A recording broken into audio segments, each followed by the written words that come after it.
Hello everyone, once again I welcome you all on this YouTube channel Exam Capture, and here we are going to study one more chapter of CBSE class 10th, that is acid bases and salts।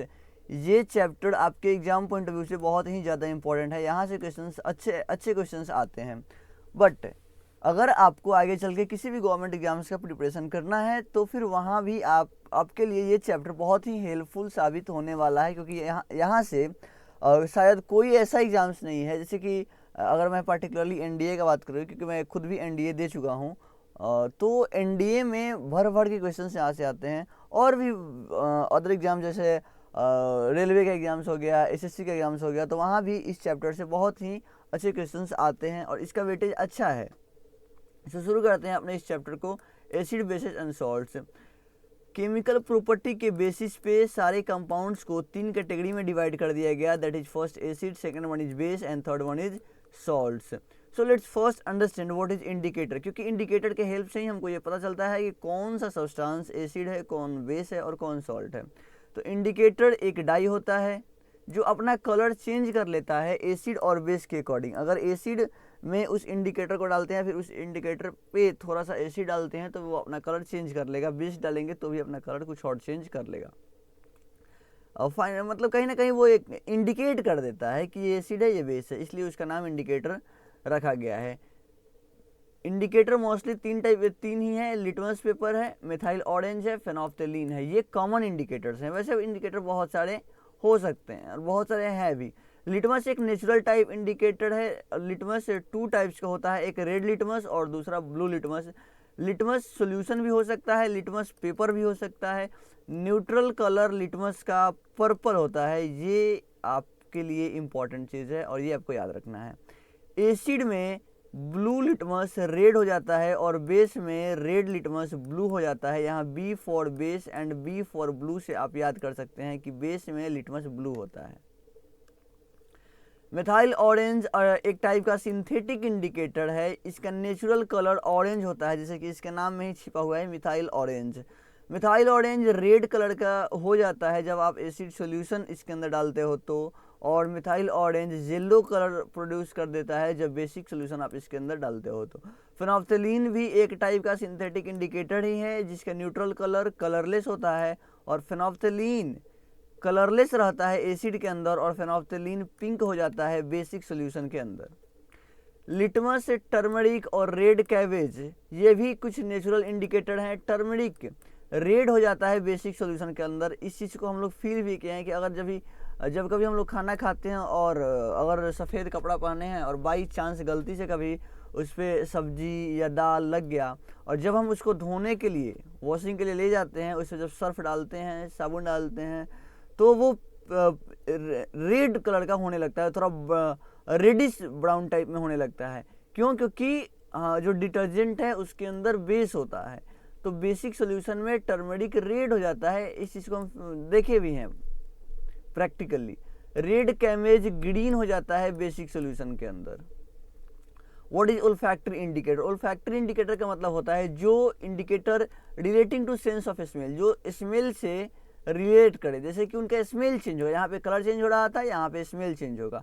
वो substance जिनका acidic या basic solution के according smell change हो उसे olfactory indicator basically कहा जाता है। Onion and vanilla extract olfactory indicators होते हैं। बेसिक सॉल्यूशन में जैसे कि सोडियम हाइड्रोक्साइड हो गया NaOH, इसमें अगर आप ओनियन एक्सट्रैक्ट को ऐड करोगे देन ओनियन स्मेल चेंज नहीं होगा, ओनियन स्मेल को आप डिटेक्ट नहीं कर पाओगे क्योंकि वो चेंज हो जाएगा। लेकिन एसिड में आप इसे डालोगे ओनियन एक्सट्रैक्ट को तो वहाँ पे इसका स्मेल चेंज नहीं होता है। नाउ अब हमारा टॉपिक शुरू होता है एसिड। एसिड क्या होता है? तो एसिड ऐसा सब्सटेंस जो सोर हो, मतलब खट्टा लगे, और जो H+ आयन प्रोड्यूस करे अपने एक्वस सॉल्यूशन में, उसे एसिड कहा जाता है। एग्जांपल के लिए मेरे पास दिया गया है HNO3, H2SO4, CH3COOH, HCl and HClO3 etcetera, ये सभी एसिड्स हैं।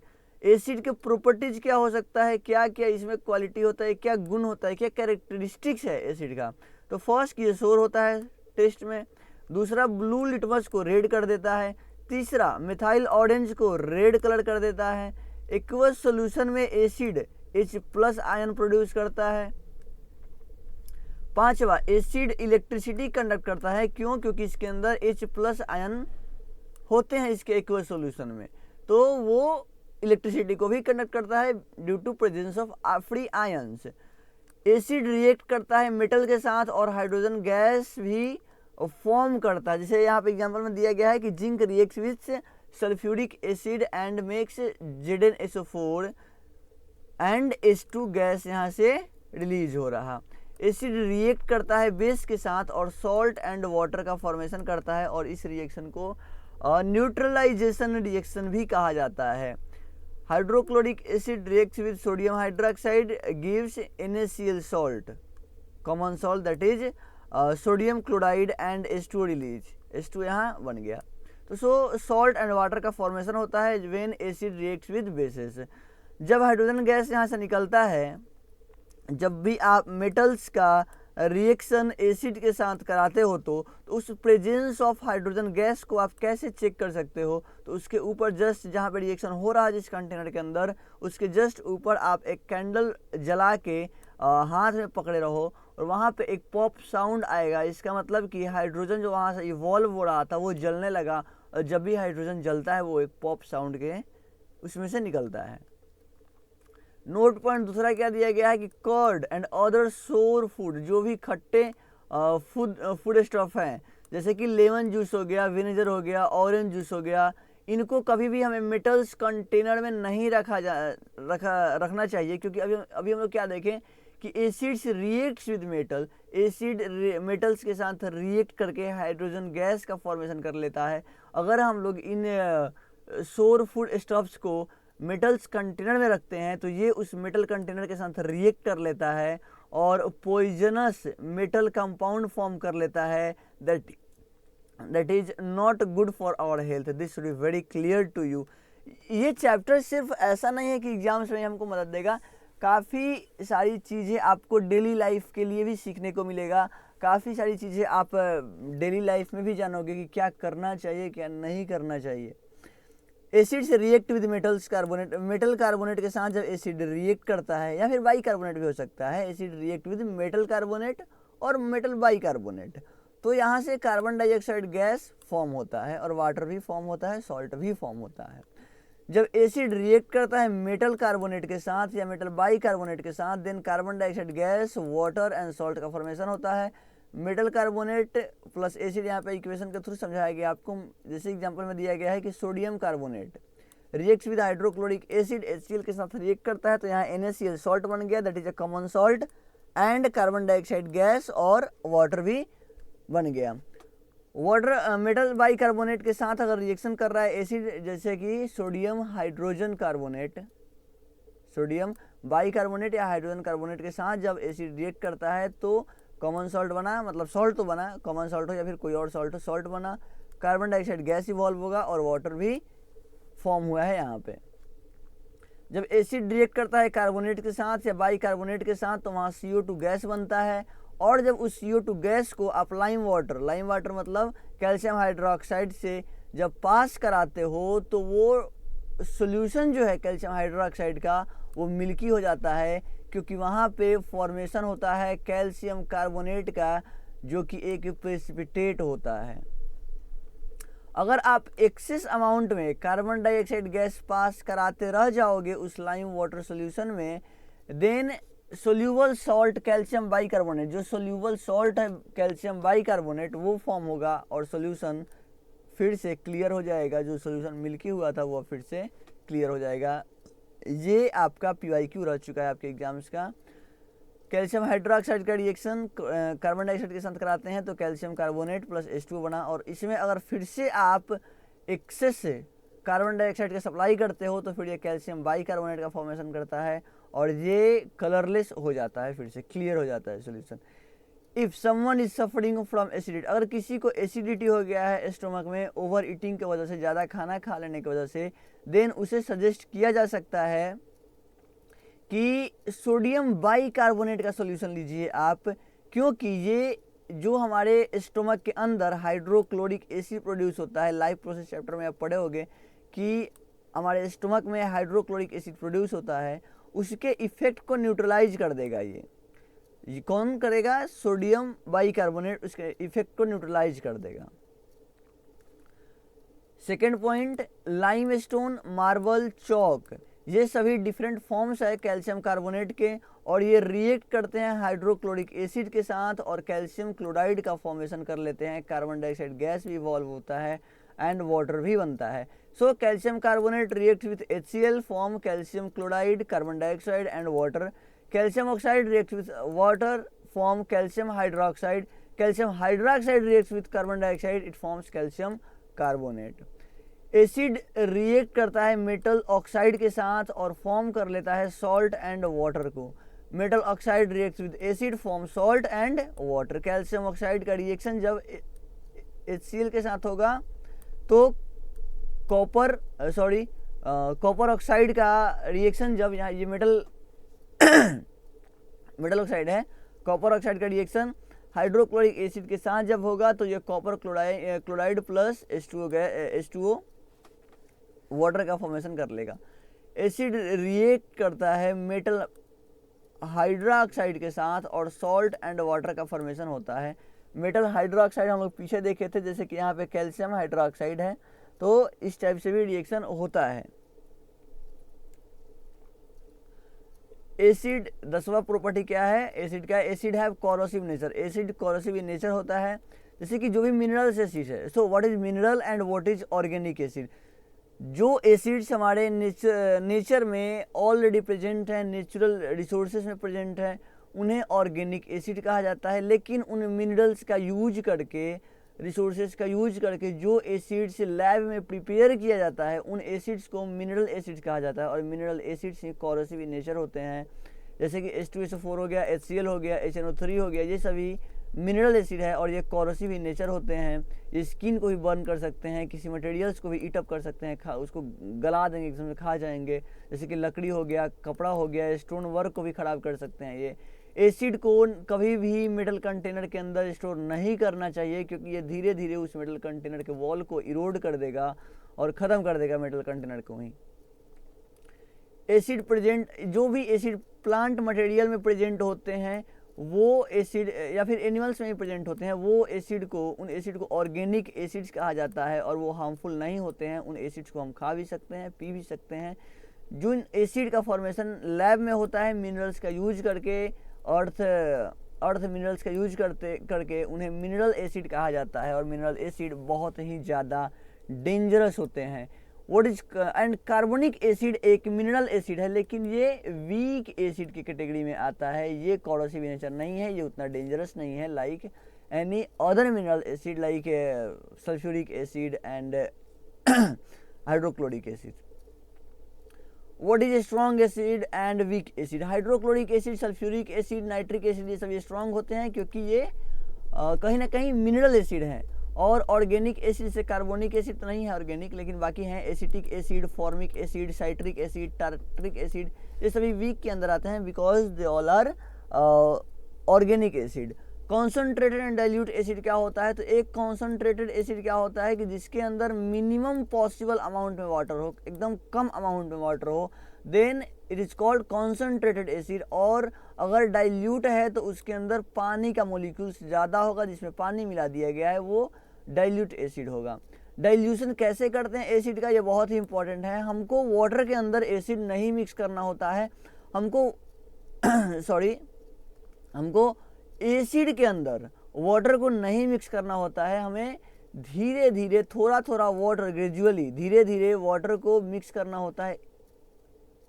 आई am really very very sorry to you.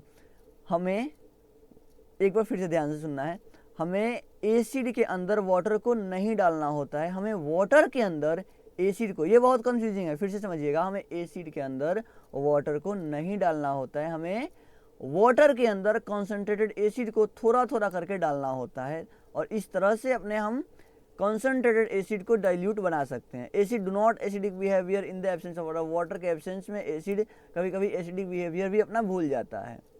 So what is basically strong acid? सबसे पहली बात यह है कि स्ट्रॉन्ग एसिड वो होते हैं, डेफिनेशन के थ्रू अगर चले तो, जो कंप्लीटली आयोनाइज हो जाएं और जो हाइड्रोजन आयन H+ आयन ज़्यादा रिलीज करे अपने एक्वस सोल्यूशन में, उसे स्ट्रॉन्ग एसिड बोलते हैं और इस कैटेगरी में सभी मिनरल एसिड आ जाते हैं।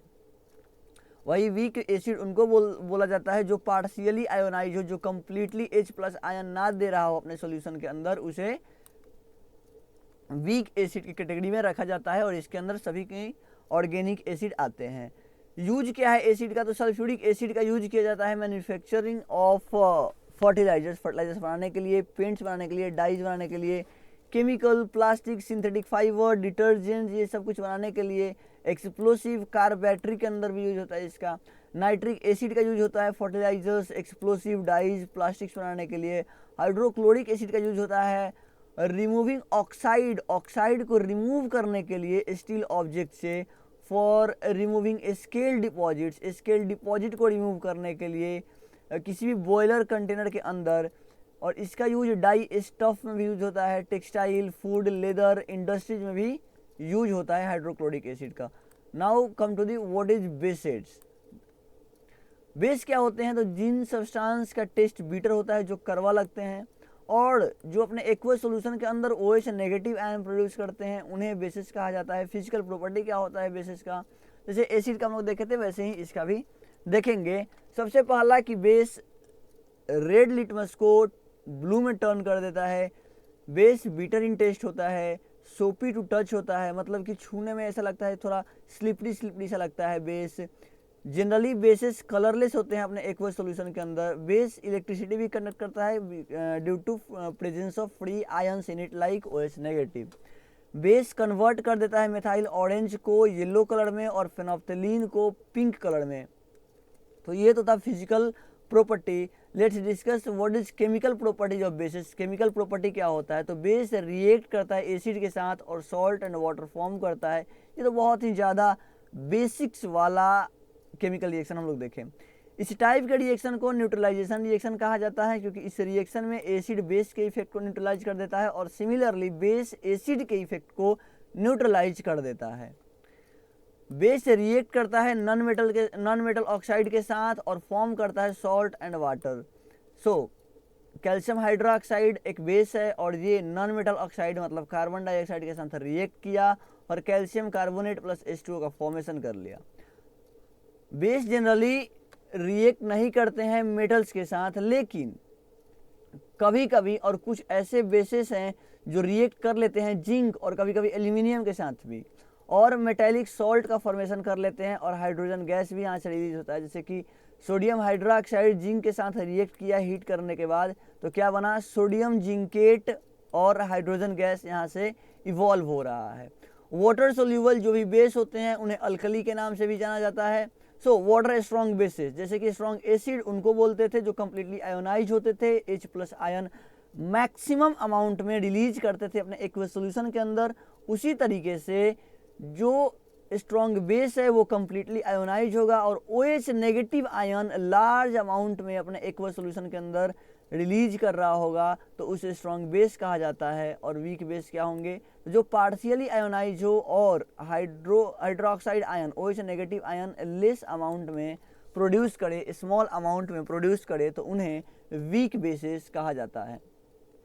बेसिस का यूज क्या क्या है, तो सोडियम हाइड्रोक्साइड का यूज होता है साबुन बनाने के लिए, पेपर बनाने के लिए, सिंथेटिक फाइबर जैसे कि रेयन हो गया, इसको बनाने के लिए सोडियम हाइड्रोक्साइड का यूज होता है। कैल्शियम हाइड्रोक्साइड का यूज होता है ब्लीचिंग पाउडर बनाने के लिए। मैग्नीशियम हाइड्रोक्साइड का यूज होता है एंटासिड के तौर पे। What is antacid? Antacid means anti acid, जो एसिड के अगेंस्ट काम करे, that is called antacid. Antacid means जो हमारे स्टोमक के अंदर HCl के वजह से जो एसिडिटी हो जाता है उसको, उस इफेक्ट को न्यूट्रलाइज करने के लिए मैग्नीशियम हाइड्रोक्साइड का यूज होता है और इसे ही मिल्क ऑफ मैग्नीशिया के नाम से भी जाना जाता है। ये एक्सेस एसिड को न्यूट्रलाइज कर देता है हमारे स्टोमक के अंदर। सोडियम कार्बोनेट का यूज होता है वॉशिंग सोडा के लिए बनाने के लिए और हार्ड वाटर को सॉफ्ट वाटर में कन्वर्ट करने के लिए। सोडियम हाइड्रोजन कार्बोनेट का यूज होता है बेकिंग सोडा बनाने के लिए कुकिंग फूड में, and for making baking powders बनाने के लिए। एंटासिड के तौर पे भी यूज होता है। एंटासिड अब मैं बता चुका हूँ आप लोगों की एग्जैक्टली होता क्या है। And soda acid fire extinguisher, और फायर एक्सटिंग्विशर में भी सोडियम हाइड्रोजन कार्बोनेट का यूज होता है। Strength of acid and bases, acid और बेस के स्ट्रेंथ को कैसे हम लोग मेजर कर सकते हैं, तो इसके लिए एक पीएच स्केल है। 1909 में सोरेनसन नाम का एक स्केल आया जिसका नाम पीएच स्केल दिया गया। सोरेनसन ने एक स्केल दिए जिनको पीएच स्केल नाम दिया गया, जिसपे हम लोग हाइड्रोजन आयंस के स्ट्रेंथ को मेजर करते हैं और ये इनवर्सली प्रोपोर्शनल होता है हाइड्रोजन आयन के। अगर पीएच पे जितना ही वैल्यू 1 2 3 4 5 6 ऐसे करके बढ़ता जाएगा, वैसा ही हाइड्रोजन आयंस का अमाउंट कम होते जाएगा। इस टाइप से रिलेशन इसमें बैठता है। एसिड के स्ट्रेंथ या बेस के स्ट्रेंथ को मेजर करने के लिए नंबर्स में मेजर किया जाता है पीएच स्केल के ऊपर। इंपॉर्टेंट पॉइंट्स क्या है पीएच स्केल से रिलेटेड, तो पीएच स्केल 0 to 14 वैल्यूज का होता है। प्योर वाटर और डिस्टिल वाटर का पीएच वैल्यू 7 होता है, क्योंकि इसमें H+ आयन और OH- आयन का नंबर सेम होता है। एसिडिक सॉल्यूशन का पीएच वैल्यू लेस देन 7 होगा, बेसिक सॉल्यूशन का पीएच वैल्यू मोर देन 7 होगा। जैसे कि यहाँ पे हम लोग देख सकते हैं कि HCl कॉन्सेंट्रेटेड है तो 0 इसका पीएच वैल्यू होता है। HCl अगर डाइल्यूट है तो इसका पीएच वैल्यू 1 होता है। इसी तरीके से कुछ डेली लाइफ की चीज़ों के बारे में देखते हैं। टूथपेस्ट के अंदर 8 होता है, मतलब कि टूथपेस्ट बेसिक इन नेचर होता है। और गैस्ट्रिक जूस 1.4 मतलब कि एसिडिक इन नेचर होता है। Soft drink acidic in nature होता है। कॉफ़ी एसिडिक होता है। दूध एसिडिक होता है। प्योर वाटर न्यूट्रल होता है। सलाइवा खाना खाने के बाद वाला जो सलाइवा है ये एसिडिक होता है 5.8, और खाना खाने के पहले वाला सलाइवा बेसिक होता है। जब आप खाना खा लेते हो तो फिर वो सलाइवा आपका एसिडिक हो जाता है, और इसी एसिडिक को न्यूट्रलाइज करने के लिए हम टूथपेस्ट जो यूज करते हैं वो बेसिक नेचर का यूज करते हैं। What is universal indicator? Universal indicator क्या होता है? तो ये डिफरेंट काइंड्स ऑफ इंडिकेटर का एक मिक्सचर है जो डिफरेंट कलर्स देगा पीएच वैल्यू पे। 0 पीएच वैल्यू पे कुछ और कलर, 1 पीएच वैल्यू पे कुछ और कलर, 2 3 4 5 एंड सेम 14 तक पीएच वैल्यू पे 14 डिफरेंट कलर्स ये देने वाला है, और इसी को यूनिवर्सल इंडिकेटर कहा गया है। वैसे यूनिवर्सल इंडिकेटर पे वाटर का कलर ग्रीन होता है, इस चीज़ को आपको ध्यान में रखनी है। इम्पोर्टेंस क्या है पीएच का एवरीडे लाइफ के अंदर, इसके बारे में थोड़ा सा बात कर लेते हैं। PH in are digestive system, हमारे डाइजेस्टिव सिस्टम के अंदर पीएच का क्या रोल है? डाइल्यूट हाइड्रोक्लोरिक एसिड जो है ये हमारे खाना को पचाने में हेल्प करता है विदाउट डैमेजिंग द स्टोमक, बिना स्टोमक को डैमेज किए हुए। और कभी कभी ये एसिड एक्सेस हो जाता है, ज़्यादा हो जाता है, एंड इस वजह से ये हमारे स्टोमक के अंदर ओवर ईटिंग के कारण, ज़्यादा खाना खाने के कारण पेन प्रोड्यूस होने लगता है और इरिटेशन होने लगता है हमारे स्टोमक के अंदर, और इसीलिए हम लोग बेस कंटेनिंग सब्सटेंस लेते हैं ताकि इसके इफेक्ट को न्यूट्रलाइज किया जा सके और फिर हम लोग कंफर्ट हो सकें। So there are 2 common antacid, basically 2 common antacid होते हैं जो एसिड के अगेंस्ट काम करेंगे, जो एसिड को न्यूट्रलाइज करेंगे। That is first one is baking soda, sodium bicarbonate, and second is milk of magnesia. I have already told you that, magnesium hydroxide. PH in our mouth, अपने mouth के pH के बारे में discuss करते हैं। जब भी हम लोग खाना खाते हैं, जो शुगर कंटेनिंग फूड है, इसके वजह से होता क्या है कि बैक्टीरिया हमारे जो माउथ में प्रेजेंट है वो ब्रेक डाउन करता है शुगर को, और यहाँ से एसिड का फॉर्मेशन करता है। Form acid such as lactic acid का फॉर्मेशन हमारे माउथ में करने लगता है, जिससे कि हमारे माउथ का पीएच लो हो जाता है, 5.5 तक आ जाता है, और ये एक एसिडिक है। और इसके वजह से टूथ डिके होने लगता है, दांत सड़ने का समस्या हो जाता है। तो इस चीज़ से अगर हमें बचना है तो हमें माउथ को क्लीन रखना होगा, खाना खाने के बाद माउथ को क्लीन करना होगा। कैसे? तो बेसिक के टूथपेस्ट से। तो सभी टूथपेस्ट बेसिकली वो बेसिक इन नेचर ही होते हैं। बेस्ट वे है ये अपने दांत को प्रिवेंट करने का टूथ डिके से, कि आप खाना खाने के बाद माउथ को क्लीन करिए अच्छे तरीके से। मैनी टूथपेस्ट, बहुत सारे टूथपेस्ट हैं जिसमें बेस होता है, और जो हमारे माउथ में एसिड प्रेजेंट है लैक्टिक एसिड, उसके इफेक्ट को न्यूट्रलाइज करके हमारे टूथ को डिके होने से बचा लेंगे। अगर कुछ मिट्टी भी एसिडिक हो जाती हैं तो उसको भी बेसिक बनाने के लिए उसमें मिनरल्स ऐड किए जाते हैं, जैसे कि क्विक लाइम हो गया, स्लैग लाइम हो गया या चौक का यूज हम लोग मिट्टी में करके उस एसिडिक मिट्टी को बेसिक बना देते हैं। जब मधुमक्खी हनी बी स्टिंग, जब एक मधुमक्खी किसी पर्सन को काट लेती है तो वो बेसिकली करती क्या है कि एसिडिक लिक्विड को बॉडी के अंदर हमारे इंजेक्ट कर देती है, हमारी स्किन के अंदर इंजेक्ट कर देती है, जिसके वजह से पेन होता है, इरिटेशन होता है। So what we should do, तो हमें वहाँ पे एक माइल्ड बेस के सोल्यूशन को, जैसे कि सोडियम बाइकार्बोनेट जैसा सोल्यूशन हो गया, उससे आप वहाँ अगर रब करते हैं तो ये एसिडिक था, ये बेसिक है, एक दूसरे के इफेक्ट को न्यूट्रलाइज कर देंगे।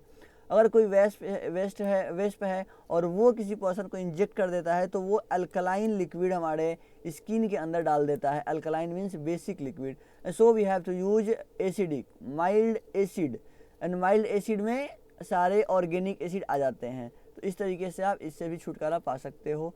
एक एंट के स्टिंग में एक चींटी जब काटती है तो वहाँ पे मेथनोइक एसिड वो हमारे बॉडी के अंदर इंजेक्ट कर देती है, दैट इज़ फॉर्मिक एसिड। ये अधिकतर एग्जाम्स का फेवरेट टॉपिक्स रहा है, यहाँ से क्वेश्चन बहुत ज़्यादा पूछे गए हैं बेसिकली इसमें कि चींटी के डंक में कौन सा एसिड प्रेजेंट होता है, इस तरह से क्वेश्चन आते हैं एग्जाम्स में। सॉल्ट के बारे में हम लोग अब देख लेते हैं। सॉल्ट एक तरह का कंपाउंड है जो फाउंड कहाँ से होता है, कहाँ से मिलता है, तो जब एसिड और बेस रिएक्ट करते हैं उस समय पे हमें ये मिलता है। एसिड और बेस रिएक्ट करेंगे तो सॉल्ट मिलेगा और वाटर का फॉर्मेशन भी यहाँ पे होगा। फैमिली ऑफ सॉल्ट, बहुत सारे सॉल्ट का टाइप भी होता है, जैसे कि हाइड्रोक्लोरिक एसिड का भी सॉल्ट होता है जिसे क्लोराइड सॉल्ट कहते हैं। सल्फ्यूरिक एसिड का भी सॉल्ट होता है जिसे सल्फेट सॉल्ट कहते हैं। नाइट्रिक एसिड का भी सॉल्ट होता है जिसे नाइट्रेट सॉल्ट कहते हैं। कार्बोनिक एसिड से भी सॉल्ट बनता है जिसे कार्बोनेट सॉल्ट बोलते हैं। एंड देन एसिटिक एसिड का भी सॉल्ट बनता है जिसे कि एसिटेट सॉल्ट कहा जाता है। तो ये these are the family of salts. Salt एक जनरल नाम है, इसका मतलब ये बिल्कुल नहीं कि हम लोग सोडियम क्लोराइड के बारे में बात कर रहे हैं। सॉल्ट एक जनरल नाम है, किसी भी सॉल्ट को आप सॉल्ट बोलते हैं, यहाँ पर्टिकुलर किसी का नाम नहीं लिया जाता है। देखते हैं कि सॉल्ट का पीएच क्या होता है। एक्वस सॉल्यूशन सॉल्ट का न्यूट्रल होता है, ये ना तो एसिडिक होता है ना ही बेसिक होता है, लेकिन कभी कभी ये एसिडिक भी होता है, कभी कभी बेसिक होता है। तो हमें ये देखना है कब एसिडिक होता है और कब बेसिक होता है। बेसिकली अगर स्ट्रॉन्ग एसिड का रिएक्शन स्ट्रॉन्ग बेस के साथ करा देंगे तो वो न्यूट्रल सॉल्ट देगा।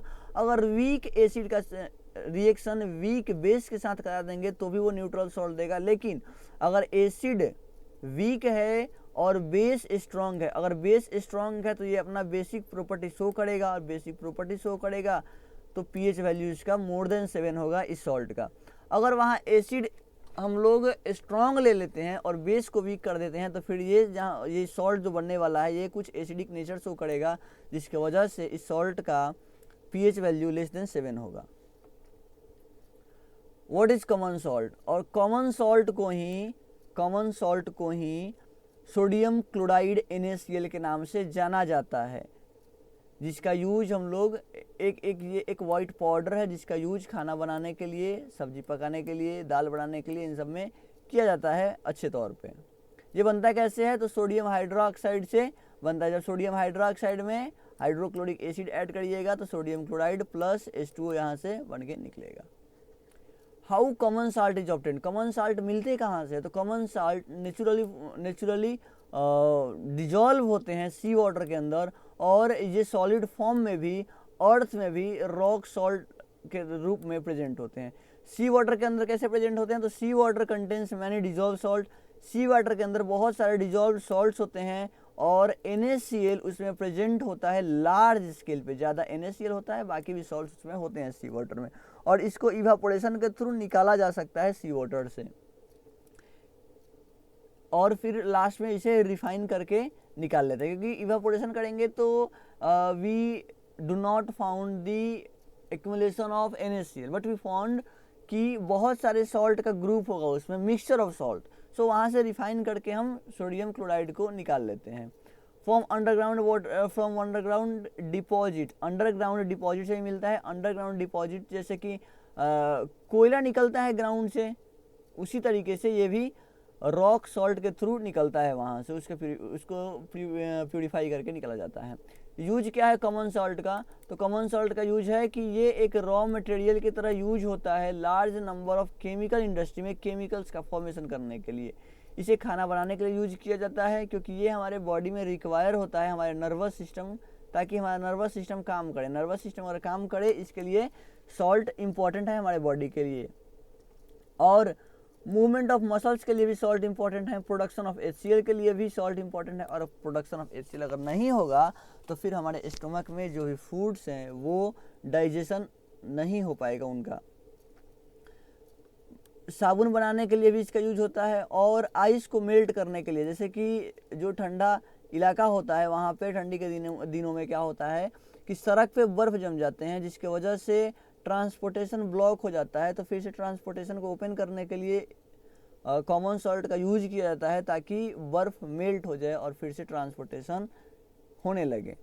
सोडियम हाइड्रोक्साइड NaOH के बारे में देखते हैं कि ये एक कॉस्टिक सोडा है। इसका कॉमन नाम क्या है? कॉस्टिक सोडा है।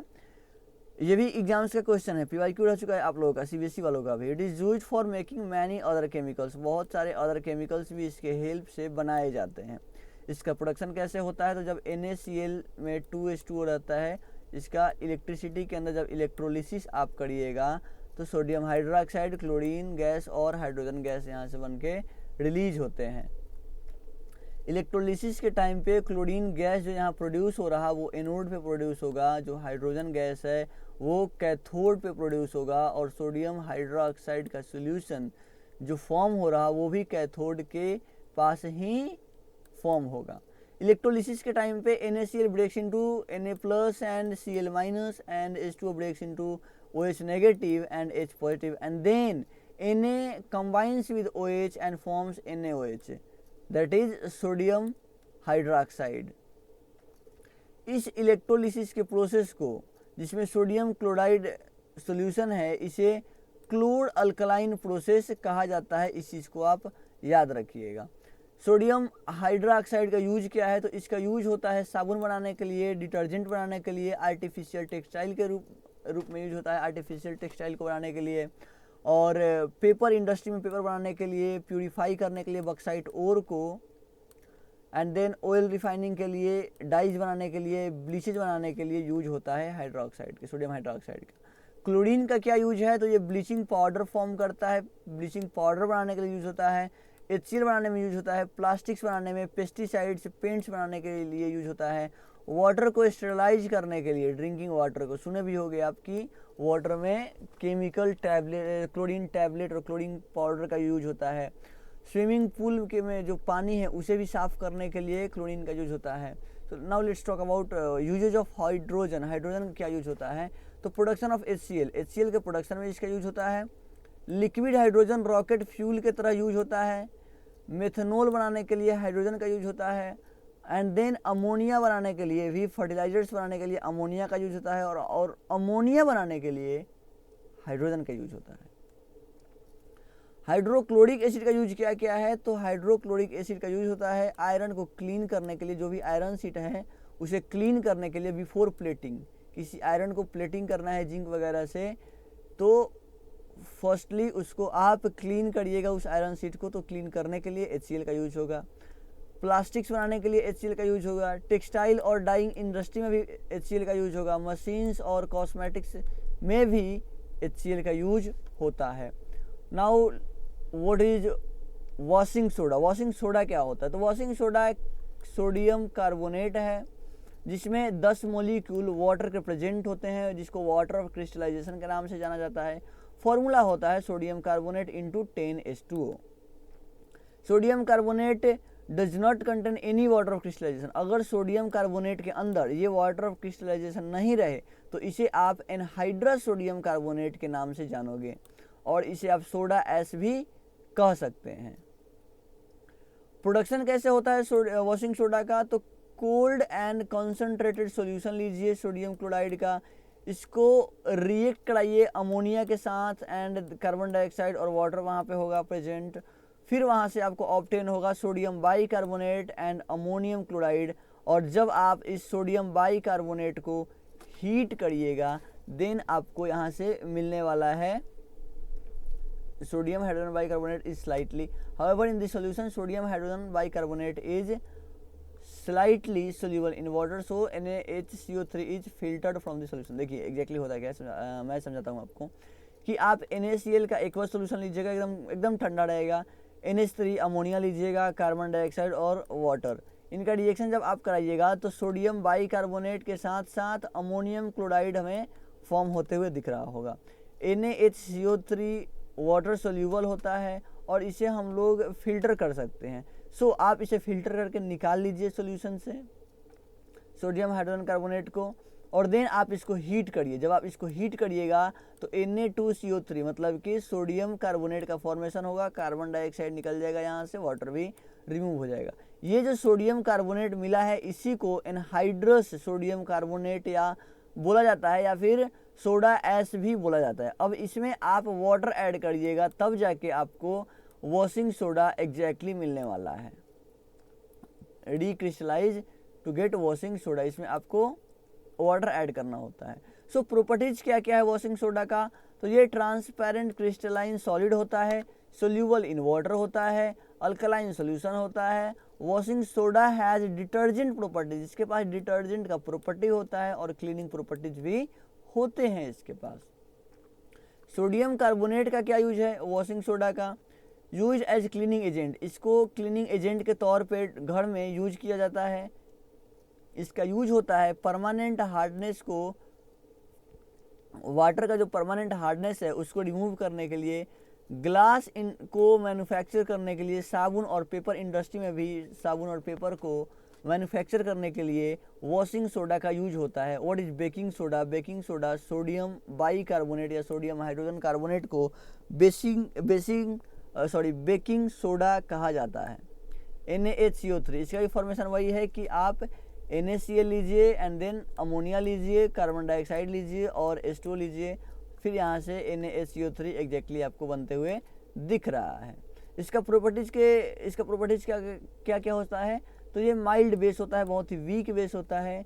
इसे आप जब हीट करते हैं तो ये डिकम्पोज हो जाता है सोडियम कार्बोनेट में और यहाँ से कार्बन डाइऑक्साइड गैस इवॉल्व होता है, जैसे कि हम लोग पिछले वाले रिएक्शन में देख चुके हैं। यहाँ से यूज क्या होता है इसका, तो ये एंटासिड के तौर पे यूज किया जाता है मेडिसिन बनाने के लिए भी, ताकि जो स्टोमक के अंदर एसिडिटी होता है उसे न्यूट्रलाइज किया जा सके।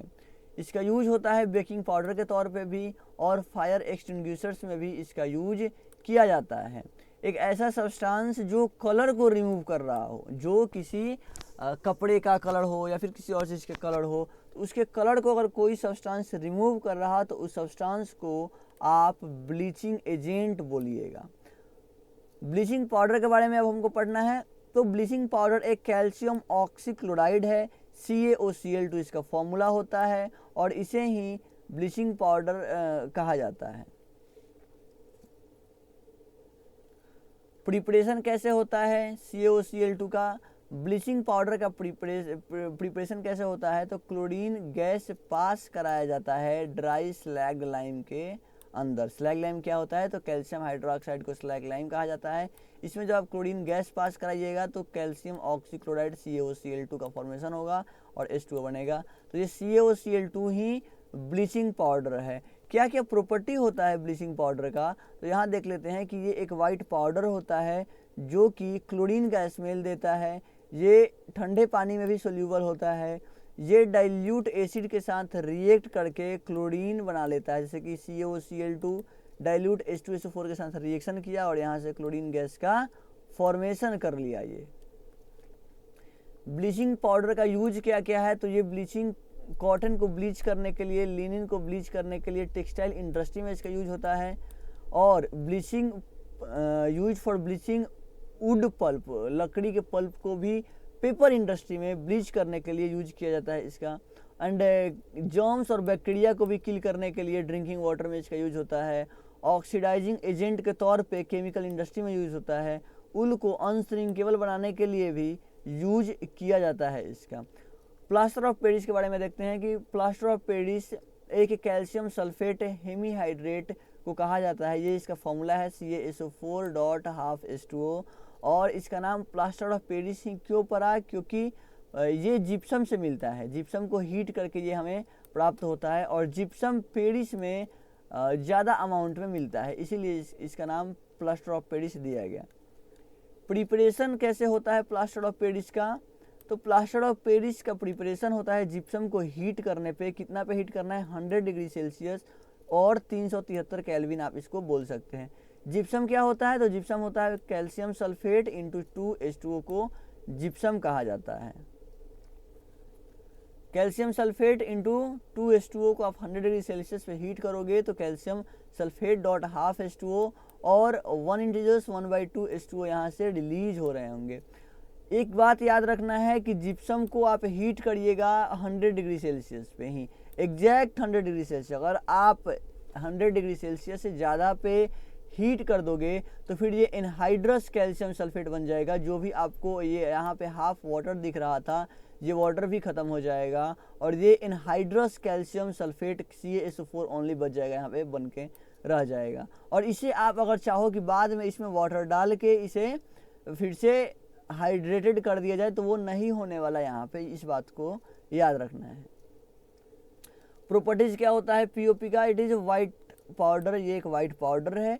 ये रिमार्केबल प्रॉपर्टीज का क्या होता है कि setting into a hard mass, ये हार्ड मास में सेट हो जाता है ऑन वेटिंग विद वाटर। जब वाटर के साथ इसे गीला करके हम लोग लगाते हैं तो it should be stored in a moisture proof container, moisture proof container में इसे स्टोर करना चाहिए। यूज क्या क्या है, तो पहला यूज तो वही आपको पता होगा कि अगर बोन्स में फ्रैक्चर आया हुआ है तो उसे सेट करने के लिए हॉस्पिटल में जो प्लास्टर होता है वहाँ पे इसका यूज किया जाता है प्लास्टर ऑफ पेरिस का। यूज इन मेकिंग टॉयज, खिलौना बनाने के लिए, डेकोरेटिव मटेरियल्स बनाने के लिए, सस्ते ऑर्नामेंट्स बनाने के लिए, ब्लैक बोर्ड का चौक जो होता है वो भी इससे बनता है, फायर प्रूफिंग मटेरियल बनाने के लिए, and then making surface of wall, जैसे कि वॉल का सरफेस अगर रफ है तो उसे स्मूथ बनाने के लिए, ताकि उस पर अच्छा से पेंट किया जा सके तो उसे स्मूथ बनाना पड़ता है, तो प्लास्टर ऑफ पेरिस का यूज वहाँ भी होता है। यूज फॉर मेकिंग स्टैच्यू बनाने के लिए, मूर्ति वगैरह बनाने के लिए भी इसका यूज किया जाता है। वाटर ऑफ क्रिस्टलाइजेशन के बारे में देख लेते हैं कि वो जो .10H2O, .2H2O, हाफ H2O वो क्या था वो सब, उसके बारे में थोड़ा सा हम लोग यहाँ डिस्कस करेंगे। उसको हाइड्रेटेड सॉल्ट भी कहा जाता है। जो भी वाटर मॉलिक्यूल्स है which form part of structure, ये स्ट्रक्चर के पार्ट होते हैं, क्रिस्टल के स्ट्रक्चर के पार्ट होते हैं और इन्हें ही वाटर ऑफ क्रिस्टलाइजेशन कहा जाता है। अगर सॉल्ट में जो भी वाटर ऑफ क्रिस्टलाइजेशन प्रेजेंट है उसे आप हाइड्रेटेड सॉल्ट बोलोगे। जिस भी सॉल्ट में वाटर प्रेजेंट है उसे हाइड्रेटेड सॉल्ट बोलोगे। एग्जाम्पल के लिए copper sulphate into 5H2O, sodium carbonate into 10H2O, copper sulphate into 2H2O, इस तरह से यहाँ 2H2O, 10H2O, 5H2O, ये क्या है, ये बेसिकली स्ट्रक्चर में भी कंट्रीब्यूट कर रहे हैं। इसको आप सेपरेट नहीं कर सकते हो, अगर सेपरेट करोगे तो इसका क्रिस्टल का जो स्ट्रक्चर है वो भी चेंज होगा। वाटर ऑफ क्रिस्टलाइजेशन पार्ट होता है क्रिस्टल स्ट्रक्चर का ऑफ ए सॉल्ट, किसी भी सॉल्ट के। So since water of crystallisation is not free water, ये फ्री वाटर नहीं है और it does not wet the salt, और इसके वजह से सॉल्ट गीला भी नहीं होता है, ये स्ट्रक्चर को फॉर्म करते हैं। Water of crystallisation gives crystal of salt, crystal of salt यहाँ से मिलता है, जो क्रिस्टल ऑफ सॉल्ट है उसको यहाँ से शेप भी मिलता है वाटर ऑफ क्रिस्टलाइजेशन के वजह से। And in some cases imparts them colour, और कभी कभी कलर्स भी आते हैं। अगर वाटर ऑफ क्रिस्टलाइजेशन को आप रिमूव कर देते हो तो सॉल्ट का कलर भी चेंज हो जाता है। अगर हम लोग इस सॉल्ट को हीट कर दे और इसमें जो भी वाटर्स है उसे रिमूव कर दे तो क्या होगा उसको देख लेते हैं थोड़ा सा। जब भी आप हाइड्रेटेड सॉल्ट मीन्स जिसमें H2O लगा हुआ है स्ट्रक्चर में जिसके, तो वो हाइड्रेटेड सॉल्ट होते हैं। जिस भी हाइड्रेटेड सॉल्ट को आप हीट करते हो स्ट्रांगली और उनका अगर वाटर लूज हो जाता है वाटर ऑफ क्रिस्टलाइजेशन, तो वो वाटर ऑफ क्रिस्टलाइजेशन को लूज करने के बाद द हाइड्रेटेड सॉल्ट, जो हाइड्रेटेड सॉल्ट है लूज देयर रेगुलर स्ट्रक्चर, हो सकता है कि वो अपने रेगुलर स्ट्रक्चर को भी लूज कर दे, और हो नहीं सकता करते हैं वे अपने रेगुलर स्ट्रक्चर को, रेगुलर शेप को लूज कर देते हैं, कलर को भी लूज कर देते हैं और कलरलेस बन जाते हैं, पाउडर बन जाते हैं, पाउडर सब्सटेंस।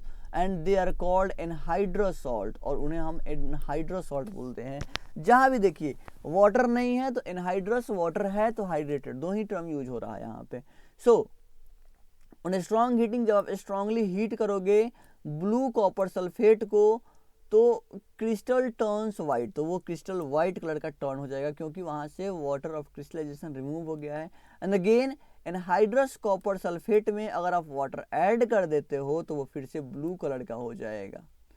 सो हेयर यहाँ पे हमारा चैप्टर एंड्स होता है। And thank you all for watching, and if you really learn something valuable, then please let me know by hitting on the like button. And yes, see you soon in next video. Okay, thank you.